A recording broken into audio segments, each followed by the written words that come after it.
भारत ने चीन के लिए बनाया सबसे बड़ा मायाजाल। बॉर्डर पर चीन को फंसाने रचा गया सुरंग वाला चक्रव्यूह। अब चीनी नौसिखिए सैनिकों का फंसना तय। जिनपिंग हैरान। दोस्तों, सबसे बड़े धूर देश चीन ने जिस तरह से विस्तारवाद के चलते भारत की जमीन को कब्जाने के लिए चुना, उसी वक्त उसने सबसे बड़ी गलती कर दी थी, क्योंकि भारत न किसी की जमीन छीनता है और न ही अपनी जमीन दुश्मन को छीनने देता है। भारत को अपनी सीमाओं की सुरक्षा करने अच्छे से आता है। चीन इस समय तिब्बत के मामले को लेकर बैठा हुआ है और उसका कहना है कि अरुणाचल प्रदेश उसका ही है। हालांकि भारत अरुणाचल प्रदेश की सुरक्षा करना अच्छे से जानता है और इसके लिए भारत को चीन से युद्ध भी करना पड़े तो भारत वो भी करेगा। अरुणाचल पर कब्जा करने के लिए चीन ऐसे ही मुंह उठाकर नहीं चलाया। उसने बाकायदा इसके लिए बॉर्डर पर अपनी तरफ की साइड में सड़कें, रेलवे लाइन, ब्रिज जैसे इंफ्रास्ट्रक्चर बनाए हैं। चीन चाहता था कि कोरोना वायरस में जब भारत इस महामारी से लड़ने में बिजी होगा तब चीन भारत के एरिया में प्रवेश करेगा, लेकिन चीन की इस गलतफहमी को भारत ने कई बार दूर किया। हाल ही में तवांग में चीन भारत के हाथों पिट कर वापस गया, लेकिन दोस्तों, इस बार चीन के दुस्साहस को देखते हुए भारत ने दुश्मन पर सख्ती दिखानी शुरू कर दी है और अब सीमा पर स्वदेशी लड़ाके एक के बाद एक पहुंच रहे हैं। हाल ही में हमने आपको खबर दी थी कि भारत अपने हवाई लड़ाकू योद्धाओं को जापान की ओर रवाना कर रहा है, जहां से भारत चीन पर नजर रखेगा।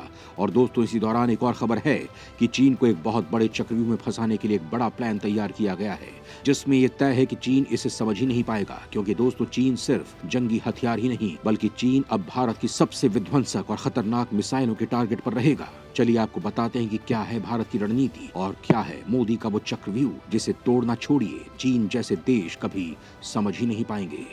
एलएसी पर भारत का अब तक का सबसे बड़ा प्रोजेक्ट, सुरंग के अंदर सुरंग और उसमें हिला देने वाली मिसाइलें, हथियार, गोला बारूद। दोस्तों, जून 2020 गलवान में घुसपैठ की घटना के करीब 2.5 साल बाद चीन की ओर से दोबारा ही ऐसी हिमाकत करने की कोशिश की गई।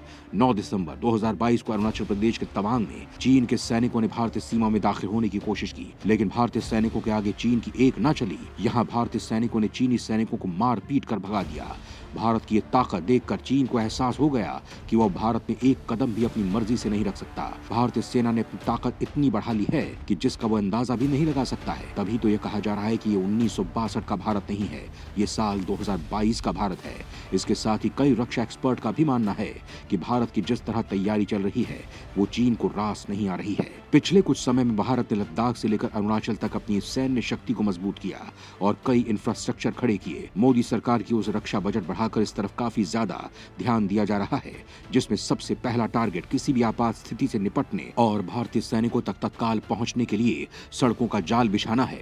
इसके अलावा सड़क के साथ ही सुरंग, पुल और एयरबेस का भी निर्माण किया जा रहा है। वहीं अरुणाचल फ्रंटियर हाईवे प्रोजेक्ट पर काम तेजी से किया जा रहा है। कहा जा रहा है कि जब ये सारे प्रोजेक्ट पूरे हो जाएंगे तब एलएसी तक भारतीय सैनिकों की पहुंच और भी आसान हो जाएगी। और दोस्तों, इन सब के बीच भारत ने एक और बड़ा काम कर दिया है और ये ऐसा चक्रव्यूह है जिसमें भारत के दुश्मन उलझ कर रह जाएंगे, क्योंकि ये सुरंग महज सुरंग नहीं बल्कि मिसाइलों, एआई टेक्नोलॉजी से लैस हथियारों की उस फौज से लैस होंगी जो इतने खतरनाक होंगे कि पूरी चीनी फौज को अकेले ही लपेट लेंगे।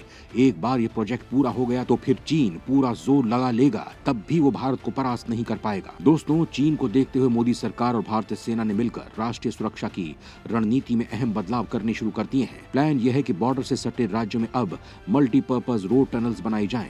इन सुरंगों में मेन टनल से इतर साइड टनल बनाई जाएंगी। जानकारी के अनुसार इन साइड टनल्स में सेना जरूरी गोला बारूद से लेकर मिसाइल तक स्टोर करेगी। चीन बॉर्डर एरियाज में बॉम्ब प्रूफ अंडरग्राउंड शेल्टर्स तैयार कर रहा है। भारतीय सेना उसकी किसी भी चालाकी से निपटने को तैयार है। सुरंग के भीतर सुरंग बनाकर चीन की पीपल्स लिबरेशन आर्मी को उसी के खेल में मात दी जाएगी। बॉर्डर एरियाज में अपग्रेडेशन का काम तेजी से चल रहा है।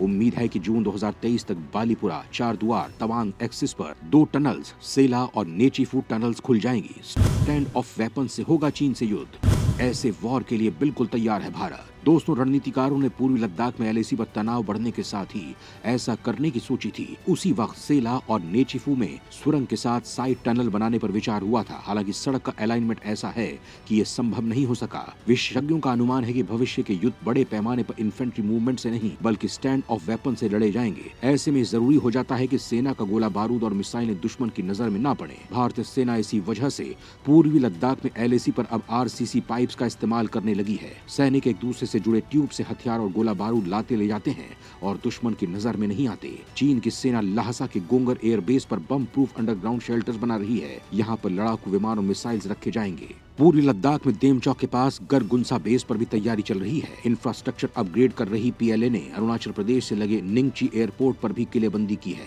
चीनी सेना स्थानीय सैन्य बैरक बना रही है। ऑप्टिकल फाइबर और इलेक्ट्रिसिटी का नेटवर्क बिछाया जा रहा है। इसके जवाब में भारतीय सेना ने अपने बटालियन कमांडर्स को मौके पर ही टैक्टिकल फैसले लेने की छूट दे रखी है। तेजी से तैनाती की बाकायदा एक रणनीति तैयार की गई है। चीन से लगती करीब 3,500 किलोमीटर लंबी सीमा पर कड़ाके की सर्दी पड़ रही है। एचटी की रिपोर्ट बताती है कि चीनी सेना अपने सैनिकों की तैनाती में कटौती कर रही है। अक्टूबर में 3 अतिरिक्त ब्रिगेड्स तैनात की गई थी, जो अब विथड्रॉल मोड में हैं। हालांकि सिलीगुड़ी कॉरिडोर के पास और निंगची के दक्षिण में एक्स्ट्रा ब्रिगेड अब भी तैनात है। दोस्तों, चीन के साथ सीमा विवाद के बीच भारत चीन से मुकाबले के लिए पूरी तरह से तैयारी कर रहा है।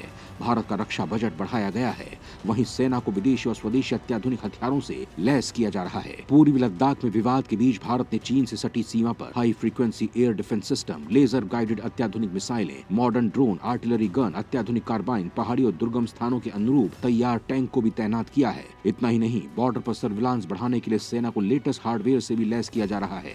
पूर्वी लद्दाख के ऊंचाई वाले इलाके में पहले जवानों के रहने का इंतजाम 10,000 था। अब वो संख्या बढ़कर 22,000 से ज्यादा जा पहुंची है। पूरी तरह से आधुनिक और कॉम्पैक्ट शेल्टर 15,000, 16,000 और 18,000 की ऊंचाई पर बनाए गए हैं। 3D बंकर बनाए जा रहे हैं, जिस पर टैंक से करीब से भी हमला किया जाएगा तो तब भी वो इसका सामना कर पाएंगे।